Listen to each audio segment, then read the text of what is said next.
this film showing of our second Lake Garnett Grand Prix sports car road races. You have just seen the start and finish of the novice race. P. Windheim was the winner. It is now my pleasure to present our club president, Don Stiff, who has an informative message for you. Okay, Don. Thank you, Al. I, too, want to welcome you and tell you some things that have happened since last year. The road course itself follows the same pattern that it followed last year and for many years before that. Let's lap the course, beginning at the start-finish line, and note the changes made for 1960. The Flatiron corner, widened for that tricky turn and built to stand up under a lot of spinning treads. The chicane at the west end of the dam has been rounded, surfaced, and reshaped to cut down the danger to drivers and cars. The old spillway and dip that gave so much trouble last year has been eliminated by a 30-inch high bridge and fill, 80 feet long, with guardrails. It took a total of 60 tons of concrete, 200 tons of crushed rock, and 450 tons of blacktop for the whole course. And the mule shoe, new guardrails have been constructed to eliminate danger at this point. Snyder Corner offers the same right-angle turn that isn't easy to make, but it has been rebuilt and surfaced to give tires better footing. The bends of the corkscrew have been firmed up and widened slightly. A new 4-foot permanent road signs have been constructed to assist drivers in negotiating the course at the safest top speeds. We claim the Garnett course to be the best marked course in the country. Trees have been trimmed and underbrush removed so that from the north parking area, more than a mile of the course can be viewed.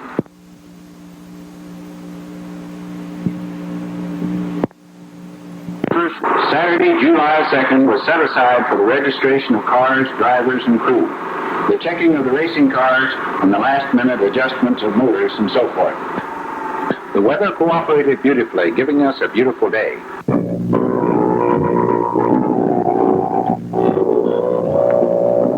The Armory was again used this year for the registration of the drivers and their crews. Last-minute adjustments of motors takes place out in the field, and the fair barns were used for the temporary garages. Entertainment was also provided for the several thousand spectators who came early for the sports car races. The local boat club planned a boat and ski show, and Floyd Pollock brought his model boats and planes from St. Joseph, Missouri.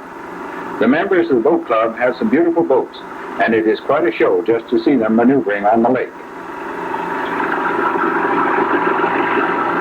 Some of the fellows and girls, too, are getting pretty good on the water skis.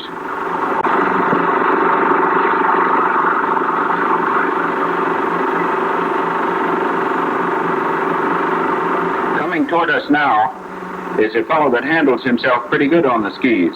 It's Ken Lyle, a member of our local Lions Club.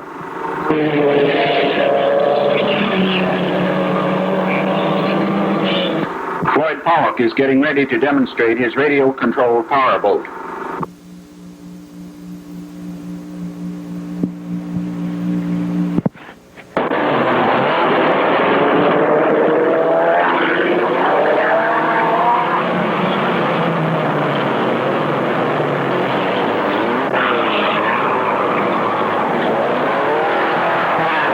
The man in the center wearing the straw cap is Floyd.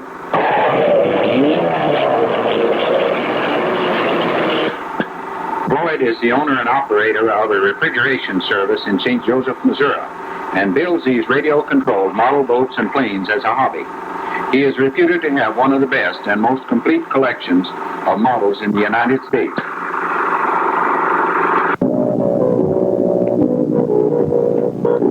Activity starts early at the Lake Garnett Race Course, Sunday morning, July 3rd. The Marine Rescue Service starts getting the waterborne craft on the lake well ahead of any activity on the racetrack.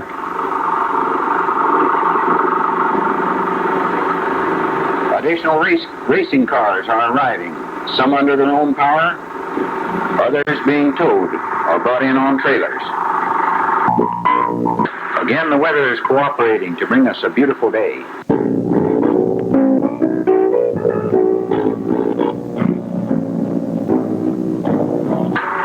The officials gather for a brief conference. Bob Mushberger climbs to his position on the high lift where he can see and relate to the crowd all that transpires. Don Stith is coming to check with us as to the manning of the first aid facilities. The first order of business is the driver's meeting. Dr. Ross Melgard is the first speaker. I have only one other thing to say. I hope you appreciate what the people of Garnett have done here. This is their city park, and they're giving it up on the biggest weekend of the year normally, so that we can run a race on it. Thank you. Woody Woodward and Don Stith each gave short talks. Then the mic was turned over to Hal Stife for the instruction of the drivers. The Forbes skydivers held the spotlight during the noon hour. Skydiving is a new art and sport developed in France. Instead of a tumbling free fall for 30 seconds before opening the chute, the diver maintains a stable position in the air, as in a swan dive, limbs outstretched and facing downward. It is possible, within reasonable limits, to guide the chute to a landing in a prescribed area from a given start.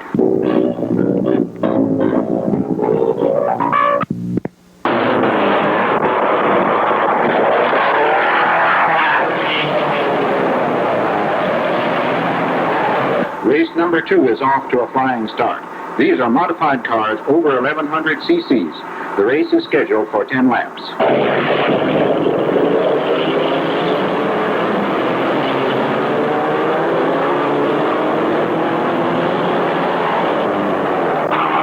We're over at the dip, watching the cars coming through the chicane and over the dam.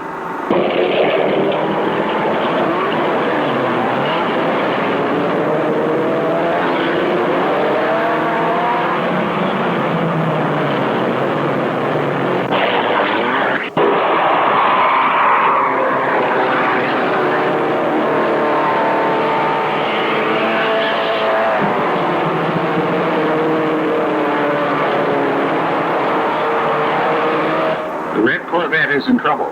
The driver is Dick Lang of Xenia, Ohio. The car rolled over, but fortunately Dick was able to walk away from it unhurt. It's gathered to inspect Dick Lang's car. It was clear of the track, so Jack Hinkle of Wichita, Kansas, driving number 2, a red Maserati, is the winner of the race. The officials need to be moved after the races were over for the day.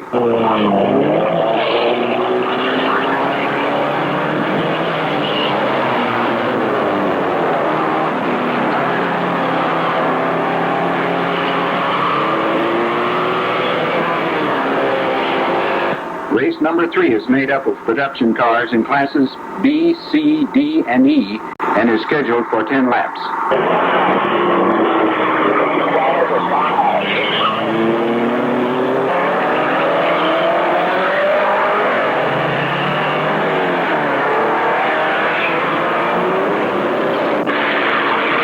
We are now on the north side of the lake, west of the Mule Shoe.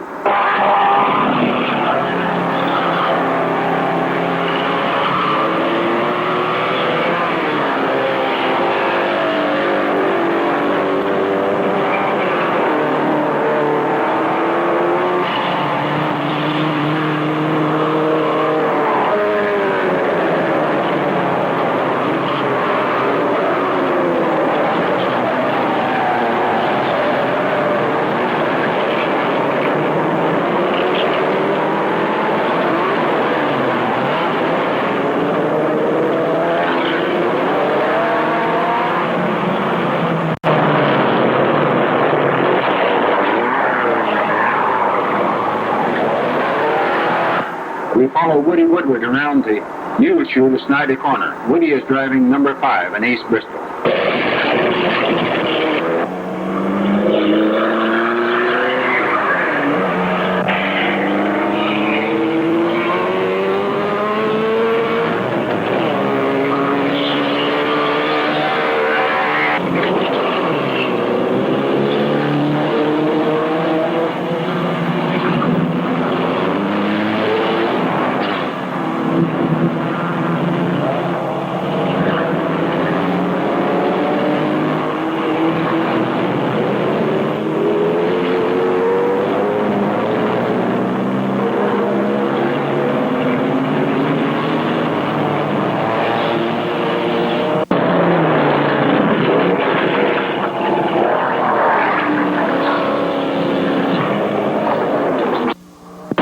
This had to be interrupted to remove John Mailer's TR3, number 61, from the dam.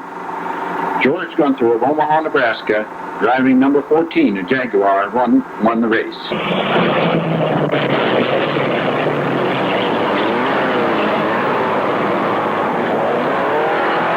Race number 4 is made up of production cars in classes F, G, and H. Originally scheduled for 15 laps, had to be cut to 10 laps because of the unfortunate delays.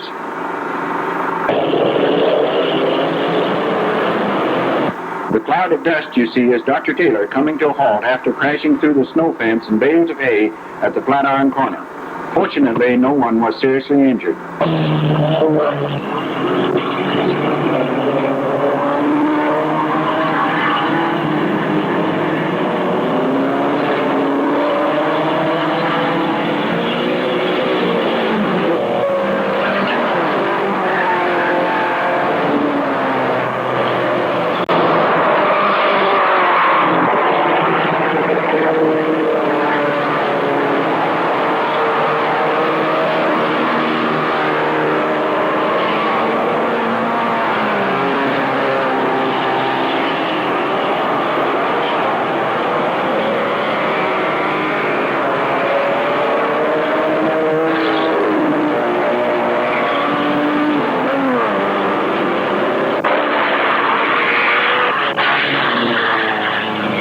The winner of the race is John Wolf of Colorado Springs, driving number 17, a Porsche.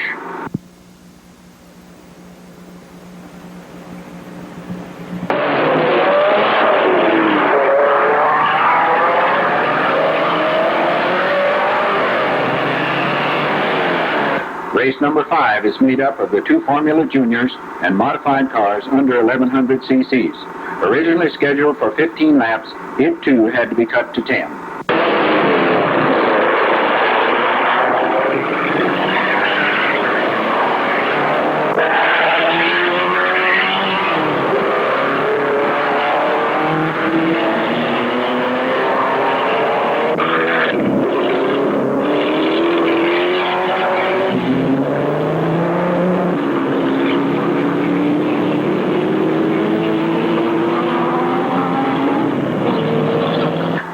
Here at Snyder Corner and can get a good broadside of these cars.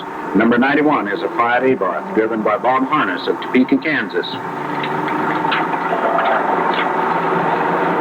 Number 93 is a Formula Junior, driven by Bob Majors of Chicago, Illinois. Number 99 is a Lotus, driven by Tom Newcomer of Kansas City, Missouri. Number 9 is a Walsh Roadster, driven by Ed Walsh of St. Louis, Missouri. Number 68 is a Formula Junior, driven by Steve Wendt of Denver, Colorado. Number 24 is an Elva, driven by Joe Mayer of Omaha, Nebraska. Number 43 is a Lotus, driven by Ed French of Kansas City, Missouri. Number 14 is a Berkeley, driven by Guy McMurray of Midwest City, Oklahoma. Number 41 is a Lotus, driven by Bill Stone.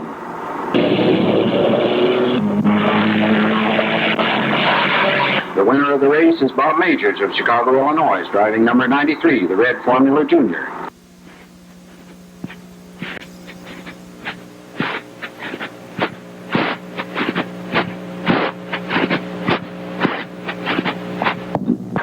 Daylight ran out on the races, so it became necessary to postpone the ladies' race until 10:30 Monday morning, after the usual preliminary meeting of the officials and the usual practice session.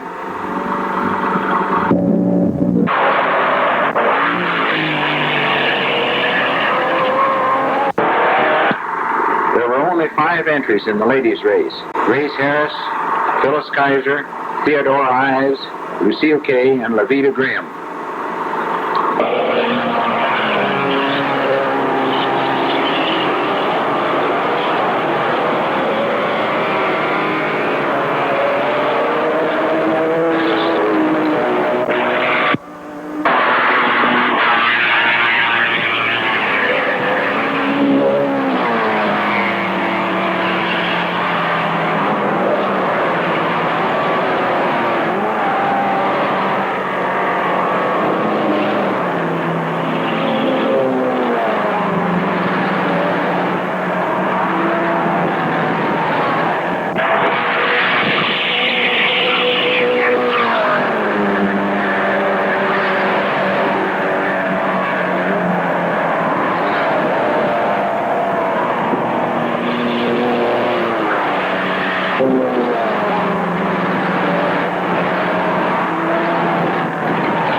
of Kansas City, Missouri, is the winner, driving number 1, a Maserati.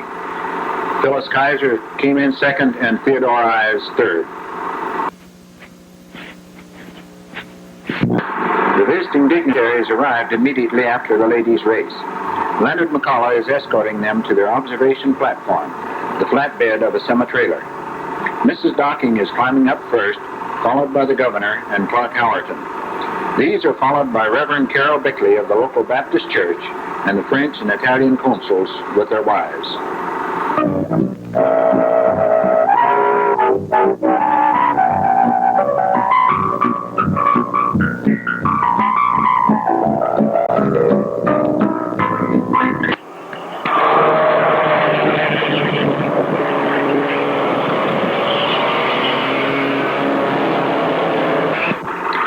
Race number 6 is made up of production cars in classes F, G, and H, and is scheduled for 15 laps.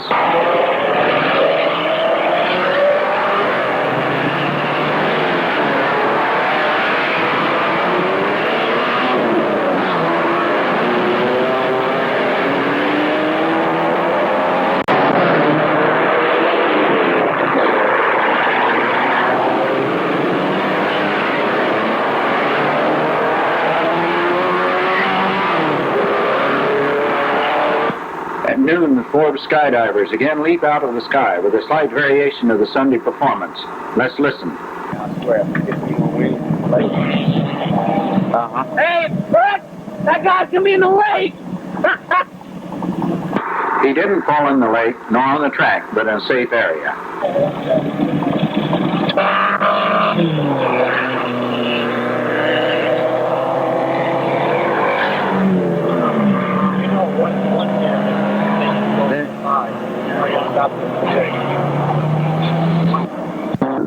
The race is over, and John Wolfe of Colorado Springs, driving number 17, a Porsche, is the winner.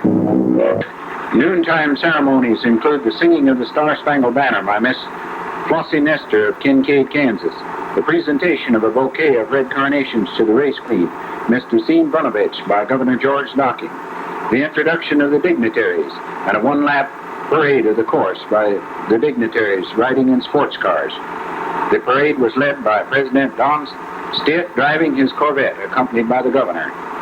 They were followed by the race queen, then Mrs. Docking, the French and Italian consuls with their wives, race officials, local dignitaries, and finally, the Kansas City Region Sports Car Club service wagon.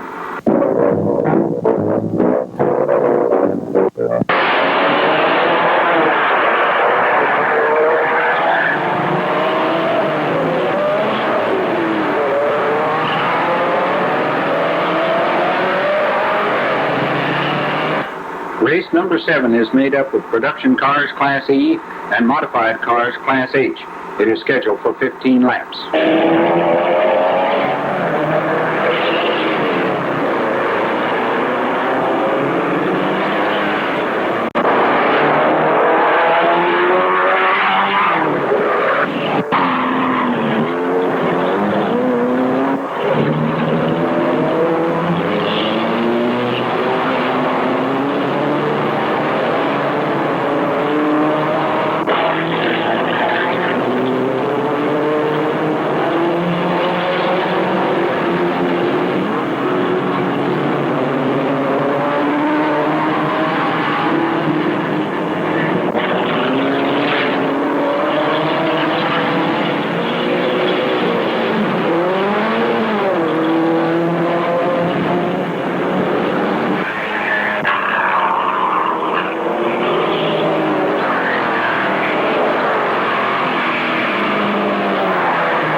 race is Johnny Goins of Kansas City, Missouri, driving number 113, a Daimler.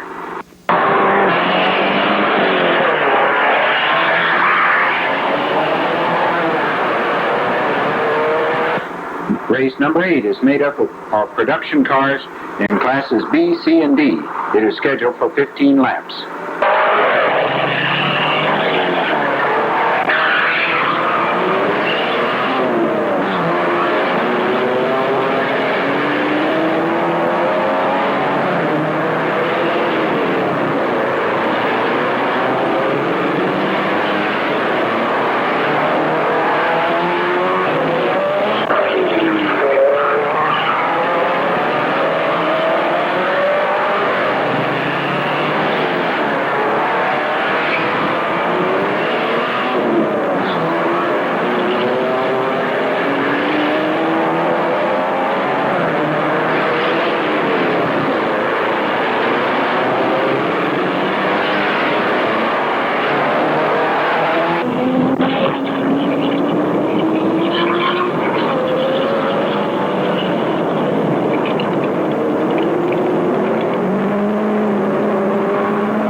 George Gunther of Omaha, Nebraska, driving number 14, a Jaguar. Prior to the last race, the Marine Rescue Service is staging a practice run. The man in the water is skin diver Lee D. Hughes, Jayhawk Marine Rescue and Recovery Service, Ottawa, Kansas. The boats are executing a planned maneuver for the rescue of a driver dumped in the deep.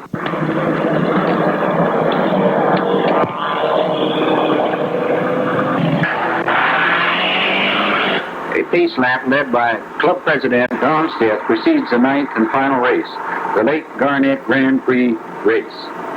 The Formula Juniors did not participate in the pace lap. The final race is made up of all classes modified and is limited to licensed drivers. The race is scheduled for 25 laps.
Jack Hinkle of Wichita, Kansas is the winner, driving number 2, a Maserati. He is congratulated by the race queen, Governor George Docking and Don Stiff.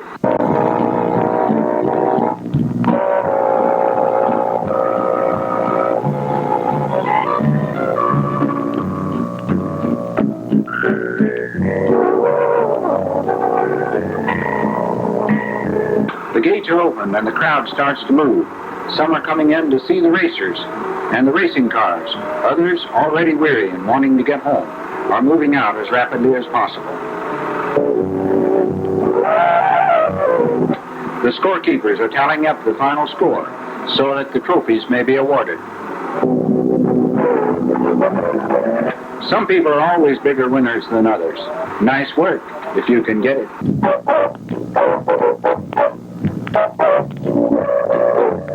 Dr. Melgard calls the racers together to receive their trophies and expresses his appreciation for their fine sportsmanship and conduct in hard races well run. Don Rose calls off the winners from the list, their class and place. Then Hal Stipe presents the trophies.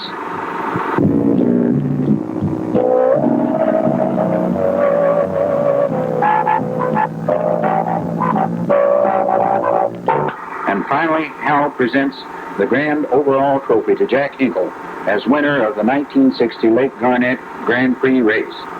Jack takes the microphone to express his pleasure for having had the honor of winning and his hope of seeing them all again next year. The second Lake Garnett Grand Prix sports car road races are now history. Ed Garner's tragic mishap leaves us sober and thoughtful.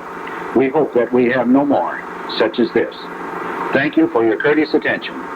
See you next year.